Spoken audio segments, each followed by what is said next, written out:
Bonjour la team, il est 8h30 et je vais aller à la boutique Nintendo à Shibuya qui ouvre à 10h. J'espère y être pour l'ouverture.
Je suis vraiment trop comme un enfant ici.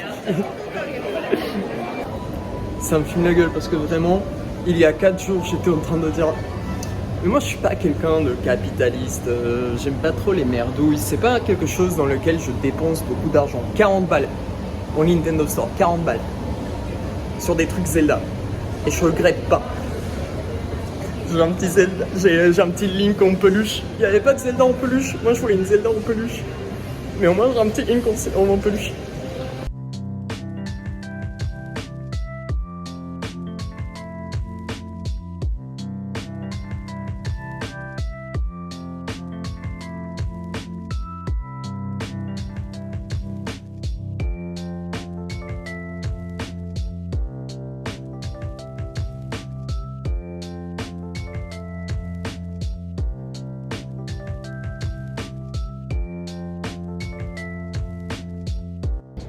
Alors là, je me trouve au dernier étage de la tour Parco, enfin là où il y a le Nintendo Shop.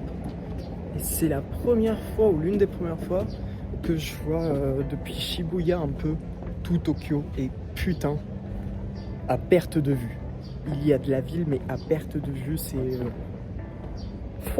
terrifiant en fait. Tu te dis, dans n'importe quelle direction que tu marches, tu peux marcher 7 heures et t'es encore dans la ville. C'est incroyable. C'est fascinant. C'est fascinant de se dire que ils ont construit mais jusqu'au bout, jusqu'au dernier centimètre carré de terre construisible, ils ont mis un truc dessus. Et en plus, les trucs sont gigantesques. Oh, je vois des montagnes au fond. Ouais, il y a des montagnes.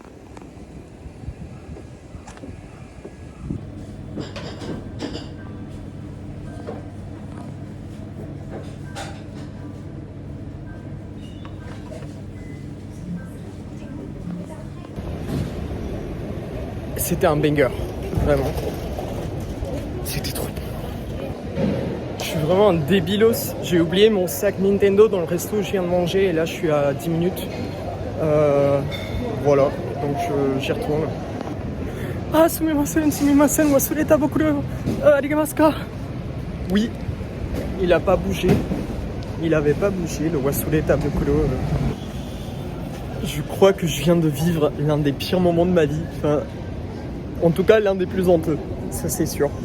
J'avais dit à Mariama que j'allais lui acheter un tome d'un manga qui lui manque. Et du coup, je suis allé dans un truc de seconde main le chercher. Mais je le trouvais pas par moi-même et du coup, j'ai demandé à un book de m'aider. Et en plus, j'ai pris des pincettes. Je lui ai dit, ouais, c'est un cadeau, mais je ne trouve pas le manga parce que je le connais pas bien, je sais pas quel auteur et tout. Il me dit c'est quoi le nom du manga, je lui réponds Kimi wa Petto. Kimi wa Petto, ça veut dire tu tu es mon animal de compagnie. Genre, toi, tu es mon animal de compagnie. Ils ont commencé à me dire ah, shirimasen. Et genre, je le connais pas. Et il a demandé à son pote à côté Kimi wa pet shiteru ka? Et l'autre il disait oh, shirimasen. Et il commençait à se gueuler dans le magasin les uns entre les autres. Kimi wa pet shiteru? Kimi wa pet shiteru? Et personne connaissait. À un moment, il dit ah, sumimasen, dojinshi urimasen. J'étais en mode Mariama, ta mère? Mariama, ta grosse mère? Comment ça, genre. Et il commence à me dire mais Mariama, qu'est-ce que tu m'as envoyé acheter? Qu'est-ce que tu m'as envoyé acheter, Maros? Et du coup, je commence à leur dire shoujo desu. Ils me disent ah, et ils commencent enfin à le chercher sur leur site là, et ils l'avaient pas, mais j'étais en mode pourquoi je suis vivant à ce moment précis? J'en peux plus de ma vie. Donc ne dites jamais oui à Mariama pour lui faire un cadeau en termes de manga, parce que je sais pas ce qui vient de se passer. Et en termes de temps réel, l'interaction a dû durer 40 secondes. En termes de ressenti, j'y suis encore. Vraiment, j'y suis encore. J'avais un petit coup de barre à Shibuya, du coup je suis rentré à Ueno. Je vais aller prendre une douche parce qu'il a fait super chaud aujourd'hui. Et je vais ressortir ensuite parce que je dois aller voir la droite. Je vais au Yasukuni parce qu'il y a un Matsuri. En fait, je me suis rendu compte que je n'ai pas expliqué ce que c'était que le Yasukuni. J'ai juste dit on va rendre visite à la droite. En gros, le Yasukuni est un temple dans lequel on commémore les soldats morts pour le Japon durant les guerres. Mais le fait est que on y commémore aussi des criminels de guerre, notamment des criminels de guerre de type A qui ont été jugés au procès de Tokyo, donc dans l'immédiate après-guerre, après Seconde Guerre mondiale. Et le truc est que à partir du moment où la démocratie libérale à l'américaine, on va dire, a été instaurée en 1947, les différents présidents du Japon ont toujours évité d'aller rendre visite au Yasukuni, d'aller commémorer le Yasukuni, parce que justement il y avait ces criminels-là à qui on payait aussi respect. Enfin, ça c'était le cas jusqu'à il y a 20 ans. En 2001, je crois, c'est Junichiro Koizumi, qui était le Premier ministre de l'époque, qui a décidé de recommencer à aller commémorer les morts au Yasukuni. Ce qui fait que ça a déclenché des réactions en Chine, en Corée, dans les différents pays anciennement colonisés, parce que t'es en train de leur cracher à la gueule à eux et à la mémoire. Et du coup, depuis 20 ans, les différents présidents qui se sont succédés, sauf celui du Parti démocrate en 2009-2012, sont allés payer leur respect au Yasukuni. Donc Shinzo Abe, Kishida, je crois qu'il n'a pas encore fait. Peut-être à vérifier. Dites-moi dans les commentaires si Kishida est allé au Yasukuni. Et évidemment Koizumi Junichiro. Voilà. Maintenant vous savez pourquoi j'ai dit qu'on va voir la droite. J'ai pris une douche, je me suis rasé, je me suis changé on my way to Slay. And I'm going to the Yasukuni for a Matsuri. Je sais pas pourquoi je parle British.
très mal à l'aise.